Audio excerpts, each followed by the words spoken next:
It's horrific. It's truly tragic. Unfortunately, I feel it's a story that's more common than we care to admit.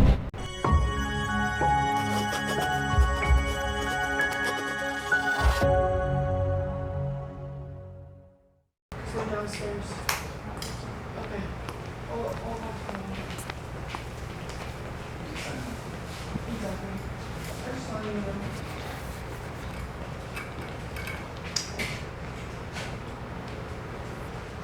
We good to go? Yeah, buddy. Okay. Can you tell us your name and introduce yourself? Yeah, my name is Esteban Cardona. I was invited by a good friend, Gus Cruz. What do you think's going on? I think I'm going to be asked to read something. That's correct. So to your right side, there is an envelope. Could you please open it, and you're gonna read the letter inside to the camera. And when you read it slowly so we can hear it. Yeah, perfect. It says, "Dear someone."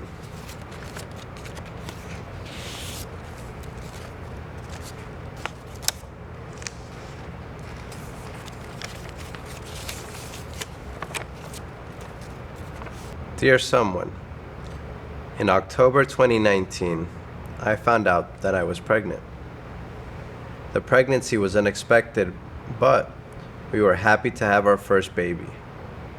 In December 2019, my partner got in trouble because he violated his probation and had to complete a 2-year jail sentence.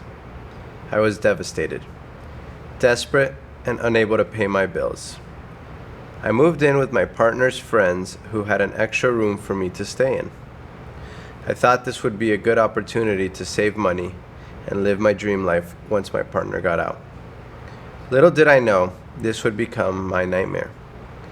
It first started with my partner's friends making me cook for him. I didn't think it was a big deal because he was nice enough to give me a place to live. But then, a few months later, he started inviting his friends and made me cook for them too. Then, things got ugly. One evening, he entered my room drunk and gripped my hands hard, saying, "You should give me love, or I will lock you in this room." At that moment, I thought he was drunk and that it would pass. I was wrong. The next day, when I woke up, I was locked in my room. I was not able to open my door. I started screaming and screaming, but nobody answered. Later that afternoon, he arrived and opened the door. He told me that this is what happens when I don't listen to him. The next Friday, he invites his friends again and forced me to cook and clean. That night, when I went to my room, one of his friends followed me and pushed me to the bed. He sexually abused me while I was 5 months pregnant. I couldn't believe what was happening. I was afraid, confused, alone, and desperate for help. The next day, I was locked in my room again. He kept locking me in the house and in my room. I was unable to go to work or talk on the phone. He took away all my personal belongings from me. At every party, there were different men abusing me. One night, while I was cleaning after the party, I saw that he was getting paid $125 to rent me. Every weekend, I had to lay down on my bed and wait for the next guy to climb on top of me, even though I was 6 months pregnant. I experienced bleeding almost every day, and with a terrible vaginal infection. Every day, I was locked in the house and scared for my baby's life. This was not a life, it was a horror movie in which I starred. Sincerely, a survivor. P.S. Would you be my voice?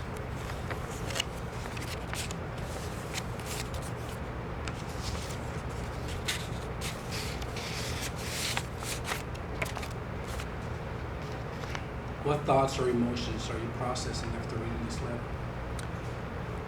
It's horrific. It's truly tragic.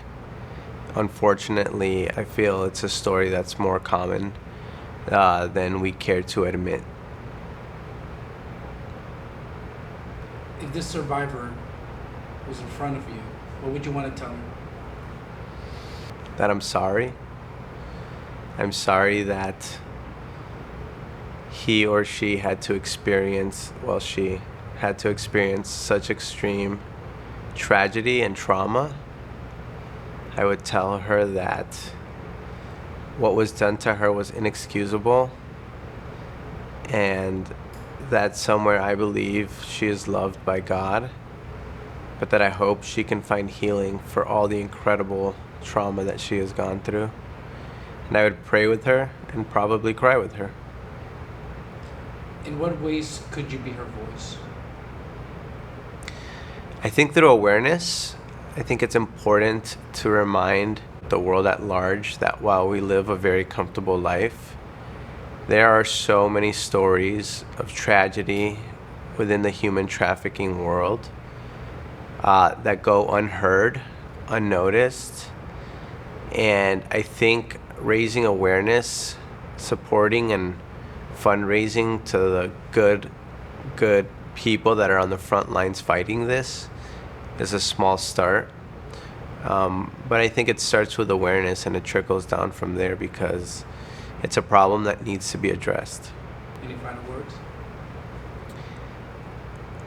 To the person who wrote that letter, I just want to say that God loves you so much, and I really truly pray that you find justice not just in this world, but when ultimate justice comes, that you would feel that your story was not in vain and that justice was dispersed. My name is Esteban, and I will be your voice. Thanks, man. Great job, guys. Appreciate the work Appreciate you're your doing. time. So we're gonna be just to let you know, Survivor is getting help. Good. Back and that's coming. So. That one's done.